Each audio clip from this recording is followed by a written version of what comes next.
Nepal is a Hindu nation in Asia. China borders it to the north and India to the south. Last week, Nepal made a choice that should shake the confidence of every Hindu on earth. It outlawed freedom of conscience.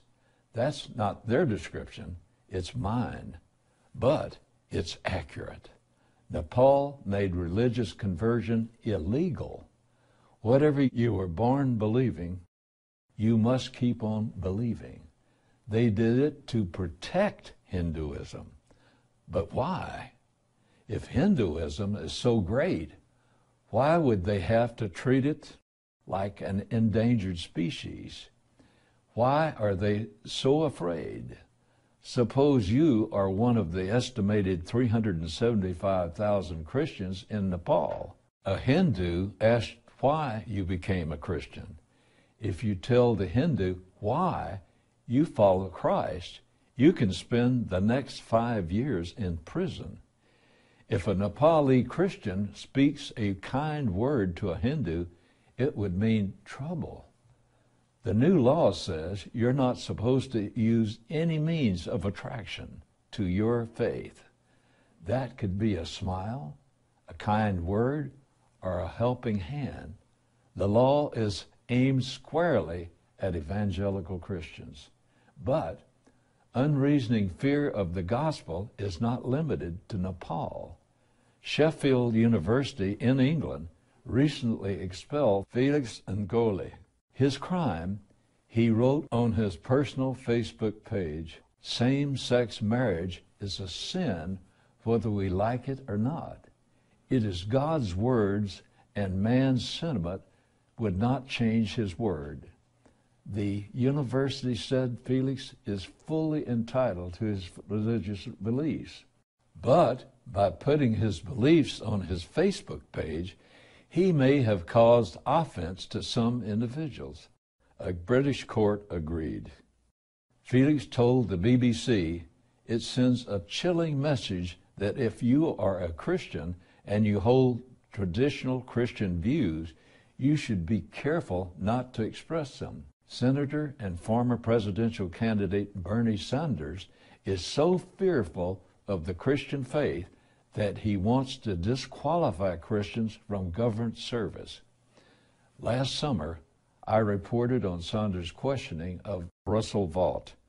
Vought was President Trump's nominee for Deputy Director of the Office of Management and Budget.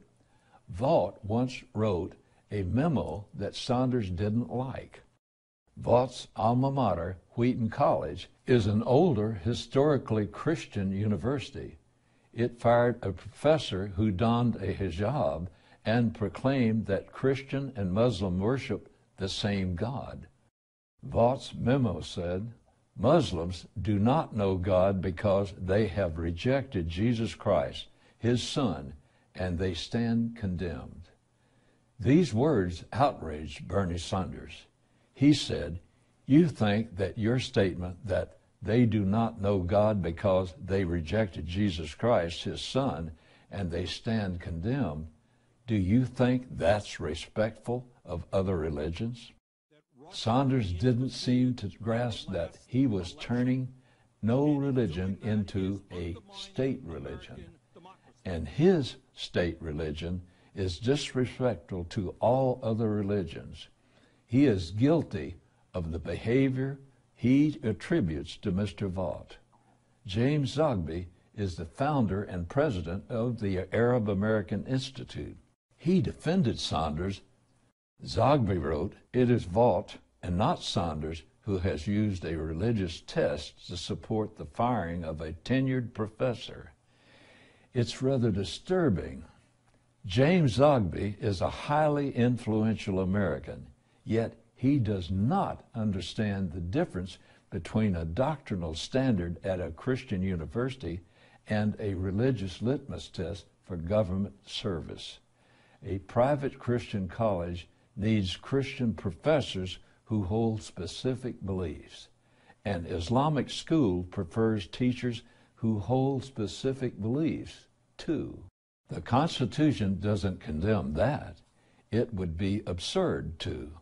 Rather, the Constitution condemns using a person's religious faith to disqualify that person for a high office. That's precisely what Saunders did, and that's what Zogby advocated. Some would call that hypocrisy. Why does Jesus scare people so much? I'll tell you why. The message of Jesus contains and conveys the very power of God.